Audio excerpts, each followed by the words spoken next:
Hello दोस्तों। तो स्वागत है आप सब लोगों को मेरे चैनल कैम्ब्रासिस में। तो मैं आज कुछ ब्रांच्ड एल्केन जो कंपाउंड है उसका नोमेनक्लेचर, जो आईयूपीएसी जो नोमेनक्लेचर होता है, आईयूपीएसी वो कैसे नोमेनक्लेचर किया जाता है उसका कुछ टेक्निक आप लोगों को सिखाऊंगा। इससे पहले मैंने अपना कुछ जो प्रीवियस एक लेक्चर था जिसमें मैंने डिटेल कुछ 8 रूल्स के बारे में बताया था, जिसको यूज़ करके आप लोग जो भी ब्रांच्ड एल्केन होता है, ब्रांच्ड एल्केन का नोमेनक्लेचर कर सकते थे। तो आप अगर चाहे तो वो वीडियो को देख सकते हैं। अभी हम लोग कुछ एग्जाम्पल्स देखेंगे और कुछ ब्रांच्ड एल्केन का एग्जाम्पल देखेंगे और उसका नोमेनक्लेचर कैसे होता है ये थोड़ा डिटेल में डिस्कस करेंगे। ओके, उस 8 रूल को यूज़ करके हम लोग कुछ ब्रांच्ड चेन एल्केन का नोमेनक्लेचर करेंगे। तो ये पहला कंपाउंड है ये। तो इस कंपाउंड को मुझे आईयूपीएसी जो सिस्टम है उससे उसका नोमेनक्लेचर करना है। तो जो 8 रूल के अंदर जो पहला रूल था जो नोमेनक्लेचर करने के लिए, वो रूल कहता था कि सबसे बड़ा जो कॉन्टिन्यूअस जो कार्बन एटम का जो चेन है उसको आइडेंटिफाई करना। तो जो कॉन्टिन्यूअस चेन कैसे बनता है वो पहले आइडेंटिफाई करना है। तो अगर आप देखेंगे, आप ये चेन को अगर प्राइमरी चेन लेंगे 1 2 3 4 5 6 7, तो इसको अगर आप प्राइमरी चेन के तरफ से तौर से लेते हैं तो इसमें maximum number of carbon atom आप एकोमोडेट कर सकते हैं जो कि कॉन्टिन्यूअस है। तो ये हो गया आपका प्राइमरी चेन। तो कोई भी आईयूपी ब्रांच एल्केन का नोमेनक्लेचर करने से पहले आपको जो प्राइमरी चेन है उसको आइडेंटिफाई करना बहुत ही ज़रूरी है। तो ये हो गया, डॉट डॉट करके मैं दिखा रहा हूँ। तो ये हो गया आपका प्राइमरी चेन। ओके, तो ये जो प्राइमरी चेन है वो 7 कार्बन एटम उसमें शामिल है। ओके, अभी आपको ये जो चेन है उसमें कार्बन का नंबरिंग करना है। तो जो कार्बन का नंबरिंग करना है उसका कैसे करना है, क्योंकि आप इस तरफ से भी नंबरिंग कर सकते हैं 1 2 3 4 5 6 7, या फिर उल्टा भी कर सकते हैं 1 2 3 4 5 6 7। तो कौन सा सही रहेगा? तो इसमें जो एक रूल था, जो 8 रूल के अंदर एक रूल था कि नंबरिंग उस तरफ से करना पड़ेगा जहां से आपको ये जो सब्स्टिट्यूएंट्स है इसका नंबरिंग लोएस्ट आएगा, उस ऑर्डर में आपको नोमेनक्लेचर करना पड़ेगा। तो मान लीजिए आप ये ऑर्डर पर नोमेनक्लेचर करते हैं 1 2 3 4 5 6 7। तो एक एल्काइल सब्स्टिट्यूएंट्स का नंबरिंग आ रहा है 4 और एक एल्काइल जो मिथाइल ग्रुप का जो नंबरिंग आ रहा है 5 आ रहा है।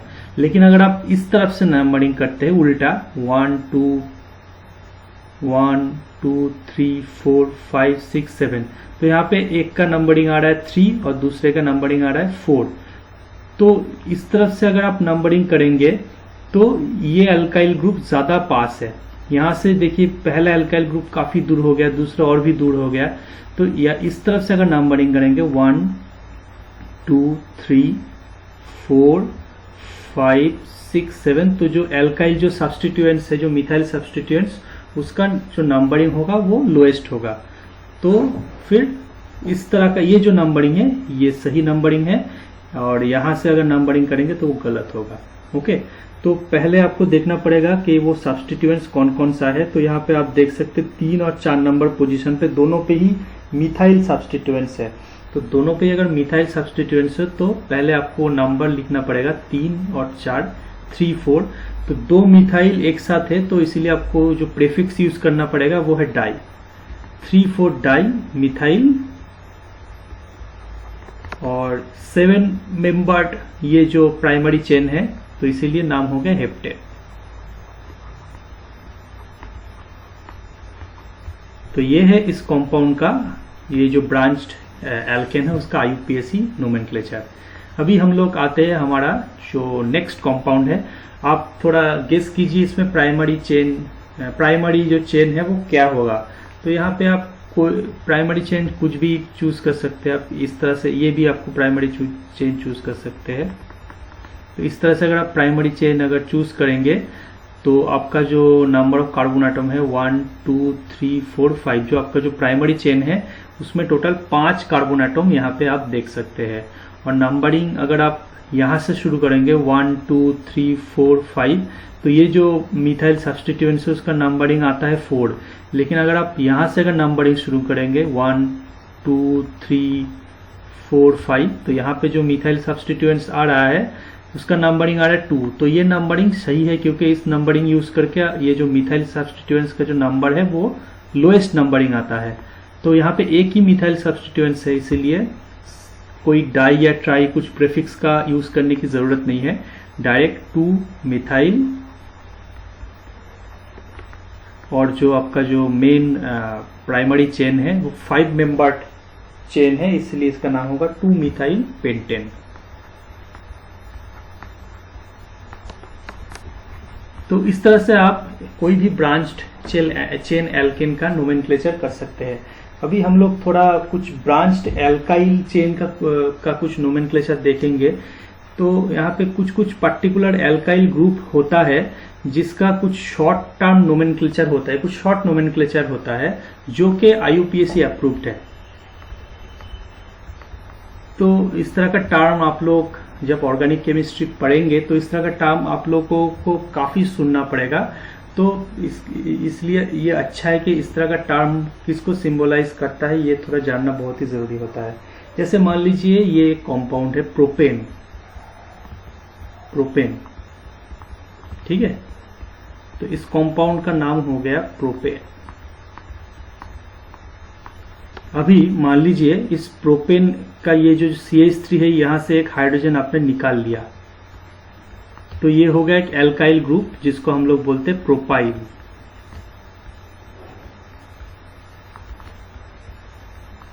ठीक है, तो इसका नाम हो गया प्रोपाइल।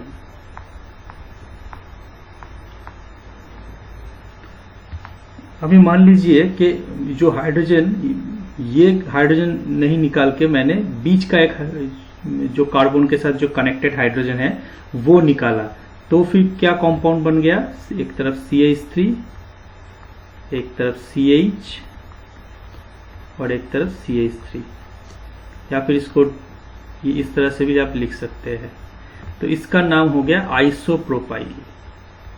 ये ग्रुप का नाम है आइसोप्रोपाइल। ये एक शॉर्ट फॉर्म है जो कि IUPAC अप्रूव्ड है। इस तरह का अगर आपको कोई भी सब्स्टिट्यूएंट्स दिखेगा, इस तरह का मान लीजिए कोई सब्स्टिट्यूएंट्स आपको मेन चेन के साथ दिख जाए, तो आपको इसको आइसोप्रोपाइल नाम भी दे सकते हैं, जो एक शॉर्ट फॉर्म है नोमेनक्लेचर का, IUPAC अप्रूव्ड। ओके, उसी तरह मान लीजिए ब्यूटेन एक कंपाउंड है, CH3 CH2 CH2 CH3, यहां ये कंपाउंड का नाम है ब्यूटेन।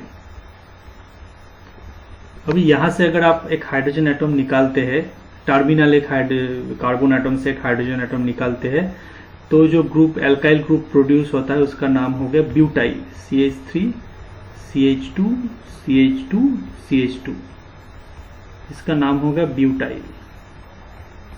अभी ये भी हो सकता है कि और एक तरह का ग्रुप, जैसे इस तरह का ग्रुप,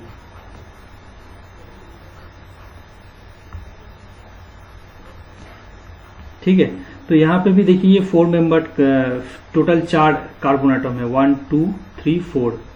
तो इस तरह का जो ग्रुप है उसको, या एल्काइल ग्रुप है, इसको बोलते हैं आइसोब्यूटाइल। आइसोब्यूटाइल।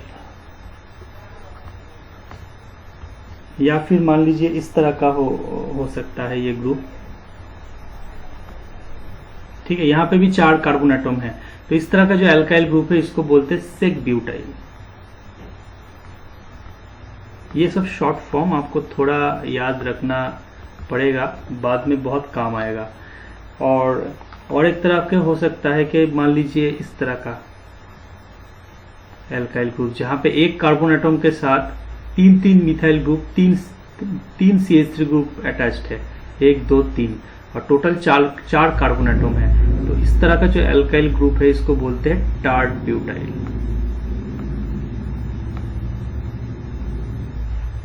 तो ये सब कुछ शॉर्ट फॉर्म है जिसको आप लोग यूज कर सकते हैं according to the IUPAC guideline. तो चलिए एक एग्जाम्पल के तौर से देखते हैं कि कैसे ये सब शॉर्ट फॉर्म को आप IUPAC नोमेनक्लेचर में इनकॉर्पोरेट कर सकते हैं या फिर यूज कर सकते हैं। ठीक है दोस्तों, ओके चलिए। अभी मान लीजिए ये एक कंपाउंड है जिसका आपको नोमेनक्लेचर करना है। ठीक है, अगर आपको कोई भी कुछ भी सवाल हो आपके मन में तो आप कृपया करके ये जो कमेंट बॉक्स है, मेरे जो YouTube चैनल के जो कमेंट बॉक्स है, यहाँ पे आप कमेंट करके पूछ सकते हैं और मैं हर एक सवाल का जवाब अवश्य देने की कोशिश करूँगा। ठीक है, तो दोस्तों ये कंपाउंड है जिसका IUPAC नोमेनक्लेचर करना है। तो अकॉर्डिंग टू द कुछ गाइडलाइंस जो है, कुछ 8 रूल्स है, उसके अंदर पहला रूल जो मैंने बताया कि आपको पहले प्राइमरी चेन कौन सा है उसको सिलेक्ट करना पड़ेगा। तो आप देख सकते हैं ये है इसका प्राइमरी चेन जो कि continuous total 1 2 3 4 5 6 7 total 7 carbon atom वाला ये हो गया इसका प्राइमरी चेन। ओके, अभी आप नंबरिंग किसी भी तरह से कर सकते हैं, 1 2 3 4 या फिर 1 2 3 4। ये हो गया आपका जो एल्काइल जो सब्स्टिट्यूएंट्स है वो हो गया। तो मान लीजिए यहाँ से मैं नंबरिंग करता हूँ 1 2 3 4 5 6 7। ठीक है, और ये जो सब्स्टिट्यूएंट्स है इसका नाम हो गया आइसोप्रोपाइल। याद है ना, ये जो सब्स्टिट्यूएंट्स मैंने बताया था इसको आप शॉर्ट फॉर्म में आइसोप्रोपाइल कह सकते हैं। ठीक है, और ये जो सब्स्टिट्यूएंट्स का जो पोजीशन है वो 4। ओके, तो हो गया 4 आइसोप्रोपाइल, और ये जो मेन चेन है वो 7 कार्बन एटम वाला जो मेन चेन है, इसीलिए इसका नाम हो गया हेप्टेन। ठीक है, तो इस तरह से आप इसका नोमेनक्लेचर कर सकते हैं। ओके, और एक एग्जांपल देखते हैं दोस्तों।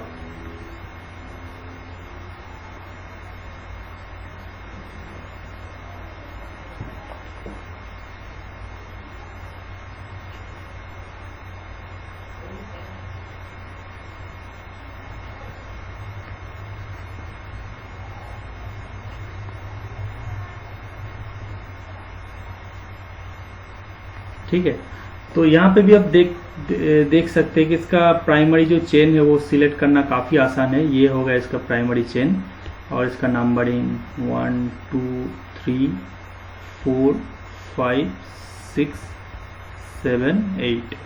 तो ये आपका जो प्राइमरी चेन हो गया जिसमें टोटल 8 कार्बन एटम है। ठीक है, तो प्राइमरी चेन जो होता है उसमें maximum number of carbon atom होना चाहिए, that is the utmost criteria to select the primary chain।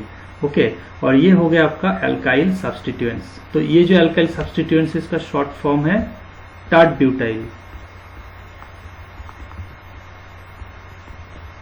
और इसका पोजीशन है 4। तो इस तरह से 4 टर्ड ब्यूटाइल और 8 मेंबर जो प्राइमरी चेन है, इसीलिए ऑक्टेन। तो इस तरह से आप लोग नोमेनक्लेचर कर सकते हैं। मान लीजिए इसको अगर आप टार्ट ब्यूटाइल नहीं कहते, इसका शॉर्ट फॉर्म आप यूज नहीं करते, तो ये जो ग्रुप हो गया, मान लीजिए ये जो CH3 CH3 CH3 ये जो ग्रुप हो गया उसका नोमेनक्लेचर आप कैसे करते।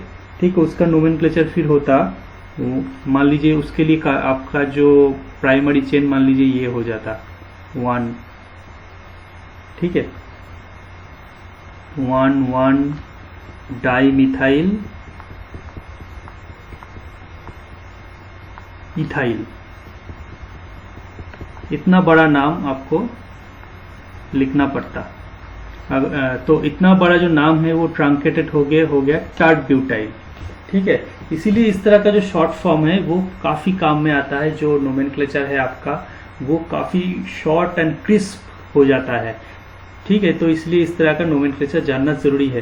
तो मैं और एक बार इसको थोड़ा संक्षेप में बता देता हूँ। जैसे 3 मेंबर रिंग जैसे होता है, इसको आप बोलते हैं प्रोपाइल। इस तरह का अगर आपको ग्रुप मिले अल्काइल ग्रुप, उसको बोलते हैं आइसोप्रोपाइल। अभी 4 मेंबर्ड है तो इस तरह का ग्रुप को बोलते हैं ब्यूटाइल एल्काइल ग्रुप होता है, ठीक है। अगर आपको इस तरह का ग्रुप मिलता है तो उसको बोलते हैं आइसोब्यूटाइल। फिर आया इस तरह का जिसको बोलते हैं सेक ब्यूटाइल, और last but not the least कहते हैं टार्ट ब्यूटाइल ग्रुप। तो ये सब एल्काइल ग्रुप का जो स्ट्रक्चर है इसको थोड़ा आपको मेमोराइज करना पड़ेगा। ये 1 2 3 4 5 ही है, तो ये अगर आप मेमोराइज करेंगे आपको बाद में जाके बहुत बहुत काम में लगने वाले हैं। तो यहाँ तक हो गया जो ब्रांच चेन, जो एल्काइल ग्रुप या एल्केन ग्रुप का नोमेनक्लेचर का जो भी सिस्टम है यहाँ तक है। अगर आपको यहाँ तक अगर कुछ सवाल है तो कमेंट बॉक्स में ज़रूर मुझे बताइए। अभी हम लोग कुछ एल्काइल हैलाइड का नोमेनक्लेचर कैसे करते हैं उसके बारे में हम लोग डिस्कस करने वाले हैं नेक्स्ट लेक्चर में। तो तब तक के लिए आप लोग अपना ध्यान रखिए and thank you very much for watching this video till the end. और अगर आपको ये वीडियो अच्छा लगा हो तो मेरे चैनल के बस इसको सब्सक्राइब कर दीजिए, इससे मुझे मोटिवेशन मिलता है और भी इस तरह के अच्छे वीडियो बनाने के लिए। Okay, so thank you.